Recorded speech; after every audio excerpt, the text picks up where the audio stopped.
I can't!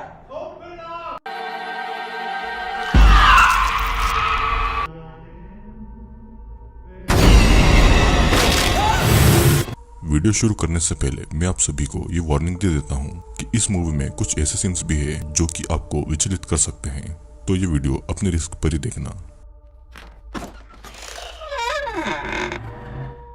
Movie शुरू होती है वर्जीनिया से, जहां पर पुलिस वाले एक घर में आए हुए थे जो कि एक क्राइम सीन था। पुलिस वालों को वहां पर एक आदमी और एक औरत मरे हुए मिले थे। बुर्के नाम का एक पुलिस ऑफिसर बेसमेंट पे जाता है, जहां पर उसे एक औरत की डेथ बॉडी मिलती है और वो औरत पूरी तरीके से नेकेड थी।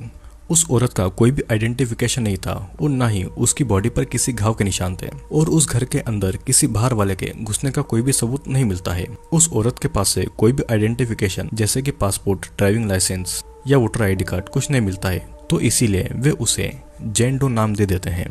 अब उस टाउन के सरकारी ऑटोप्सी ऑफिस में टॉमी और उसके बेटे ऑस्टिन को दिखाया जाता है, जो कि एक डेथ बॉडी पर पोस्टमार्टम यानी कि उसकी ऑटोप्सी कर रहे थे। ऑस्टिन इस काम में नया था, तो उसके पिता टॉमी उसे सिखा भी रहे थे और वो उसे सिखाते सिखाते कुछ क्वेश्चन में पूछ रहा था। ऑस्टिन कुछ सवालों का गलत जवाब दे देता है, तो टॉमी उसे सही करता है। टॉमी फिर अपने बेटे से उसके रात के प्लान के बारे में पूछता है, और ऑस्टिन रात को अपनी गर्लफ्रेंड एमा के साथ में घूमने जाने वाला था, और टॉमी उसे उस रूम को साफ करके जाने को कहता है। वो फिर पोस्टमार्टम की हुई डेथ बॉडीज को उस मॉर्ग में रखता है और सब कुछ साफ करके वो जाने ही वाला था, और तभी उसके फादर की कैट स्टैनली एक मरा हुआ चूहा उठाकर लेकर आ गई थी, और तभी वहां पर एमा आकर उसे डरा देती है। एमा फिर ऑस्टिन से ये जिद करने लगती है कि उसे डेथ बॉडीज को देखना है। ऑस्टिन उसे मना करता है क्योंकि उसके फादर को इन सबसे छेड़खानी करना नहीं पसंद था। एमा फिर भी नहीं मानती है, तो ऑस्टिन उसे ऑटोप्सी रूम में ले जाकर वहां पर उसे कोई भी एक बॉक्स को चुनने को कहता है, और वो उसी बॉक्स की डेथ बॉडी उसे निकाल कर दिखाएगा। एमा एक डेथ बॉडी चुनती है और डेथ बॉडी के पैर पर एक बॉल बंधी हुई थी। एमा फिर इस बॉल के बारे में टॉमी से पूछती है, तो टॉमी के मुताबिक पुराने जमाने में पूर्वज डेथ बॉडी के पैरों पर बॉल बांध देते थे ताकि उन्हें ये पता हो कि ये डेथ बॉडी है कि वो आदमी मर गया है, वो हिल तो नहीं रहा है। उसी टाइम से आज तक ये प्रथा चली आ रही थी। एमा फिर कुछ और क्वेश्चन पूछती है और टॉमी उन सबके अच्छे से जवाब देता है। उसके बाद में एमा और ऑस्टिन अपने डेट के लिए जाने वाले थे, और तभी वहां पर एक पुलिस वाला जेन डो का पोस्टमार्टम करवाने के लिए आता है। एमा को ऑस्टिन 11 बजे मिलने को कहता है क्योंकि वो अपने डेट को अकेला नहीं छोड़ना चाहता था। एमा को इस बात से थोड़ा बुरा लगता है और वहां से चली जाती है। उन पुलिस वालों को पोस्टमार्टम की रिपोर्ट सुबह तक चाहिए थी, तो वो उन दोनों को काम पर लगा देते हैं। ऑस्टिन एक कैमरा को ऑन करता है और टॉमी ऑटोप्सी की एक एक बात ऑस्टिन को सिखाने लगता है। टॉमी जेन डो की आंखें खोलकर देखता है और उसकी आंखें ग्रे कलर की हो गई थी, और ऐसा तभी होता है जब डेथ बॉडी कई दिन पहले मरी हो। जेन की हाथ की कलाई टूट चुकी थी, पर उसकी स्किन के ऊपर कोई भी निशान नहीं थे जिससे कि हड्डी टूटी हो, और दोनों काफी ज्यादा कंफ्यूज थे क्योंकि बॉडी पर कहीं भी कोई निशान नहीं था। लेकिन उस बॉडी के नाखूनों में काली मिट्टी भरी हुई थी, और ऐसी काली मिट्टी सिर्फ नॉर्थ की साइड में ही मिलती है। जेन डो का जब मुंह खोला जाता है तो उसकी जीभ को काट लिया गया था। टॉमी और ऑस्टिन को ये लगता है कि शायद ये ह्यूमन ट्रैफिकिंग का काम होगा। जेन डो के कई सारे दांत भी मिसिंग थे। उन्हें एक धागा उसके मुंह के अंदर से मिलता है और उसके प्राइवेट पार्ट में भी कई सारे कट लगे हुए थे, जिसके बाद में दोनों उसके हार्ट और लंग्स का इंटरनल एग्जामिनेशन करने वाले थे कि तभी वहां पर अचानक से रेडियो में गाना बज जाता है, ओपन अप योर हार्ट, जो कि बहुत अजीब था। लेकिन दोनों इस बात पर ज्यादा ध्यान नहीं देते हैं। फिर वो जेन डो की स्किन को काटकर अंदर के पार्ट्स को देखने लगते हैं, पर अंदर का पार्ट देखकर ऐसा लग रहा था कि वो ज्यादा देर पहले नहीं मरी है। ऑस्टिन फ्रिज के पास जाता है जहाँ पहले के डेथ बॉडी के ऑर्गन बिखरे पड़े हुए थे। ऑस्टिन सब कुछ ठीक करने लगता है और टॉमी को दिखाता है। टॉमी को फिर दिखता है कि उसकी बॉडी के लंग्स पूरी तरीके से काले पड़े हुए थे, जैसे कि उसे 3rd डिग्री बर्न किया हो। सीधी भाषा में कहूँ तो उसे किसी ने जलाया हो। जेन का हार्ट भी अंदर से कटा हुआ था, और टॉमी के मुताबिक मरने से पहले जेन डो ने बहुत दर्द सहा होगा। फिर अचानक कुछ आवाजें आती है और ऑस्टिन रूम के बाहर देखने जाता है। उसे ऐसा लगता है कि कॉरिडोर में कोई खड़ा हुआ है, और वो देखने के लिए आगे बढ़ता है। इधर दूसरी तरफ बॉडी को एग्जामिन करते समय टॉमी का हाथ कट जाता है और उसका खून जेन की बॉडी पर लग गया था। इस तरफ ऑस्टिन टूल के ऊपर चढ़कर वहां देख रहा था, और फिर कुछ हिलता हुआ देखते ही वो उस टूल से गिर जाता है, जिसकी आवाज सुनकर टॉमी भी वहां पर आ जाता है, और तभी वो देखते हैं कि उनकी कैट स्टैनली बुरी तरीके से मर गई है। टॉमी को अपनी कैट की ऐसी हालत देखकर बहुत बुरा लगता है, लेकिन फिर भी दोनों जेन की बॉडी का बाकी का पोस्टमार्टम करने में लग गए थे। जेन के पेट के अंदर से उनको एक फूल भी मिलता है और टॉमी उस फूल के बारे में किताबों में ढूंढने लगता है।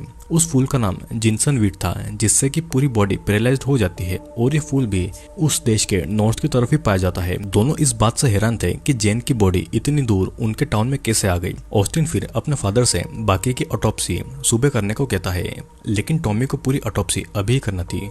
कुछ देर के बाद में टॉमी को जेन के पेट में से एक कपड़े में लिपटा हुआ उसका एक मिसिंग दांत मिलता है और उस कपड़े पे रोमन लेटर और कुछ सिंबल भी बने हुए थे। उस कपड़े को जेन के पेट के एसिड से पिघल जाना चाहिए था, लेकिन ऐसा नहीं हुआ और इस बात से ऑस्टिन और टॉमी दोनों हैरान थे। टॉमी इस नतीजे पर पहुंचता है कि जेन को ह्यूमन सेक्रीफाइस किया गया होगा और तभी रेडियो पे बार बार अजीब तरह के गाने बज रहे थे।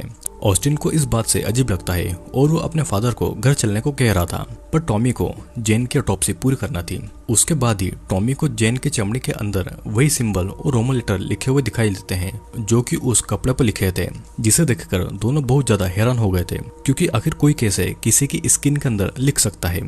तभी रूम की सारी लाइटें ब्लास्ट हो जाती है और अंधेरा हो जाता है।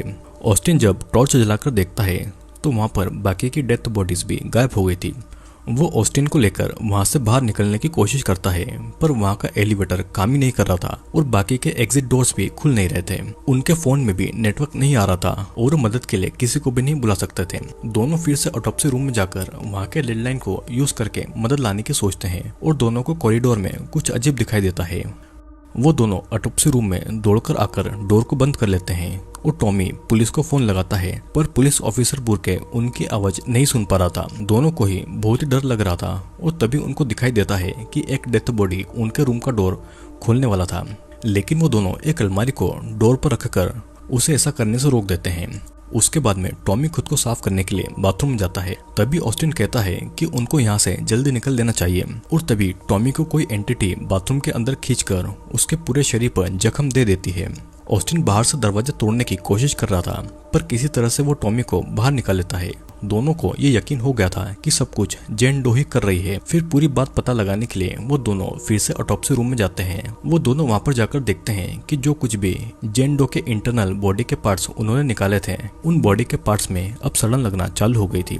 दोनों फिर जेन की बॉडी को जलाने के लिए क्रीमेटोरियम रूम में ले जाने की सोचते हैं, लेकिन क्रीमेटोरियम का डोर लॉक हो जाता है। ऑस्टिन गुस्से में कुल्हाड़ी लेकर वहां पर मारता है, पर वो देखते हैं कि एक डेथ बॉडी बाहर आकर उनको देख रही थी। ऑस्टिन जेन की बॉडी पर केरोसिन डालता है और टॉमी आग लगा देता है, पर आग पूरे रूम में फैल गई थी और ऑस्टिन जल्दी से आग बुझा देता है। दोनों देखते हैं कि आग से जेन की बॉडी जरा सी भी नहीं जली थी। फिर अचानक दोनों को एलिवेटर चलने की आवाज आती है और वो दोनों उस तरफ चले जाते हैं। वो दोनों एलिवेटर के अंदर घुसते हैं, पर डोर बंद नहीं हो रहा था और तभी उनको कुछ नजर आता है तो ऑस्टिन उसे अपनी कुल्हाड़ी से मार देता है। तभी उसे किसी के दर्द में कराने की आवाज सुनाई देती है।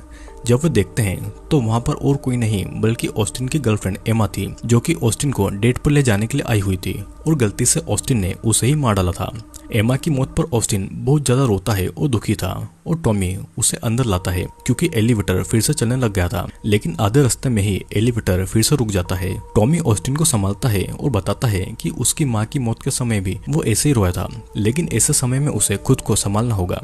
ऑस्टिन को ये समझ नहीं आ रहा था कि जेन ने उनको अभी तक मारा क्यों नहीं है और टॉमी के मुताबिक जेन ने चाहती थी कि वे लोग उसका सच पता लगाएं और इसीलिए उन्हें फिर से ऑटोप्सी रूम में जाना चाहिए। दोनों फिर से ऑटोप्सी रूम में जाते हैं और कॉरिडोर में उन्हें क्रीमेटोरियम से धुआं आता हुआ दिखाई देता है। तभी कोई अनजान शक्ति टॉमी पर हमला कर देती है और ऑस्टिन किसी तरह से टॉमी को ऑटोप्सी रूम में लाता है। फिर दोनों जेन के ब्रेन सेल्स को एग्जामिन करते हैं और जेन का ब्रेन अभी भी एक्टिव था, जिसे देखकर दोनों इस बात से हैरान रह गए थे कि किसी के मरने के बाद भी उसका दिमाग कैसे चल सकता है।